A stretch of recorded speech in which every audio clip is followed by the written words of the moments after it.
আসসালামু আলাইকুম, শুভেচ্ছা সবাইকে। শুরু করছি আয়ন ইলেকট্রন সমতাকরণ লেকচার 3। রিকোয়েস্ট করব অবশ্যই বরাবরের মতো এই লেকচারটা কভার করার আগে যেন আমাদের প্রিভিয়াস দুটি লেকচার কভার করে এসো, তাহলে খুবই ইজিলি কভার করতে পারবা।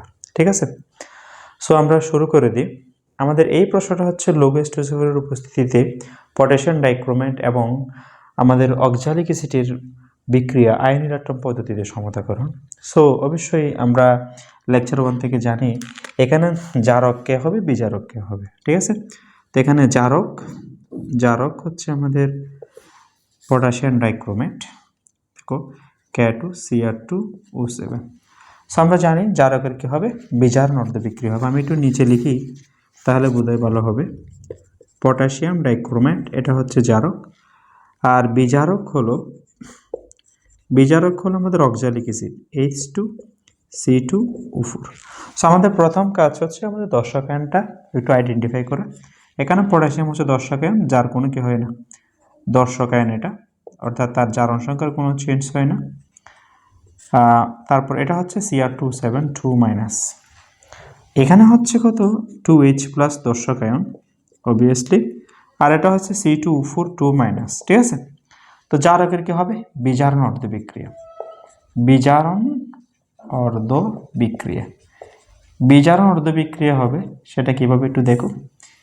বিজারণ অর্ধ বিক্রিয়া হচ্ছে, যেহেতু এখানে জারণ সংখ্যা হচ্ছে ক্রোমিয়ামের +6, তোমরা ইজিলি বের করতে পারবা। এটা আমরা প্রিভিয়াস দুটো লেকচারে কভার করে দিছি। দেখো Cr2O7 2-, অবশ্যই আমাদের কত ক্রোমিয়াম 3+ হিসাবে থাকে এখানে। যেহেতু এখানে জারণ সংখ্যা +6 আর এখানে হচ্ছে কত +3 হয়ে গেছে, তা 3টি ইলেকট্রন গ্রহণ করবে। 2 মূলের জন্য হচ্ছে কয়টি ইলেকট্রন গ্রহণ করতে হবে, 6টি ইলেকট্রন গ্রহণ করতে হবে। আর এখানে অক্সিজেন যতটা তার দ্বিগুণ হচ্ছে H+, তাহলে 14H+ হবে, 14H+। আর অক্সিজেন যত মোল হবে পানি তত মোল হবে 7H2। এটাকে আমরা ইকুয়েশন 1 দিলাম। আর এই ক্ষেত্রে আমাদের বিজারকের জারণ অর্ধ বিক্রিয়া হবে। জারণ অর্ধ বিক্রিয়াটা আমরা একটু কভার করে ফেলি। জারণ অর্ধ বিক্রিয়া আসো, তাহলে আমাদের C2O4 2-, এটা খুবই ইজি, দুটি ইলেকট্রন ত্যাগ করে 2 মোল কার্বন ডাইঅক্সাইড হয়ে যাবে। টেকনিকটা একটু মাথায় রাখতে হবে। আচ্ছা, তাহলে আমরা ইকুয়েশন 1 + 2 × 3 shows that, তাহলে দেখো আমাদের এখানে কি হচ্ছে Cr2O7 2- +6 ইলেকট্রন +14H+, আর এখানে হচ্ছে কত 3 দ্বারা গুণ করলাম 3C2O4 2- -6 ইলেকট্রন ইকুয়াল, আর এদিকে হচ্ছে কত 2Cr3 + 7H2 +3 × 6 কার্বন ডাইঅক্সাইড। এখানে আমরা ইলেকট্রন সমতাকরণ আয়ন সমতাকরণ করেছি, আর এখানে ইলেকট্রন সমতাকরণ করব, তাহলে 6টি ইলেকট্রন যাবে গা। আচ্ছা, তাহলে আমরা আলটিমেটলি থাকতেছে কত Cr2O7 2- +14H+ +3C2O4 2- 2Cr3 +7H2 +6CO2। Trust me, এই প্রশ্নটা লেকচার 2 কিন্তু সেম। ওখানে ছিল আমাদের হাইড্রোজেন সালফাইড গ্যাস, আর এখানে হচ্ছে অক্সালিক অ্যাসিড, আর কিছু না। ওখানে যেমন S2টা 2টি ইলেকট্রন ত্যাগ করে সালফার হয়েছিল, এখানে সেম ঘটনা। তাহলে আমাদের লাস্ট টপিকটা হচ্ছে কি প্রয়োজনীয় দর্শক আয়ন যোগ করে পাই। প্রয়োজনীয় দর্শক আয়ন যোগ করে পাই। ওকে, সেটা হচ্ছে আমাদের পটাশিয়াম ডাইক্রোমেট, সেটা লিখে ফেলি।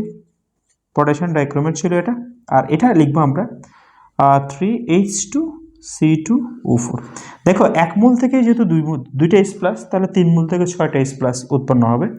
আমাদের দরকার হচ্ছে 14টা H+, তাহলে আমাদের আরও 8টা H+ দরকার হবে। সেটা পাবো থেকে 4 মূল H2SO4 থেকে। ওকে, তাহলে এটা কত বলছিলাম Cr2SO4 3 ক্রোমিয়াম সালফেট।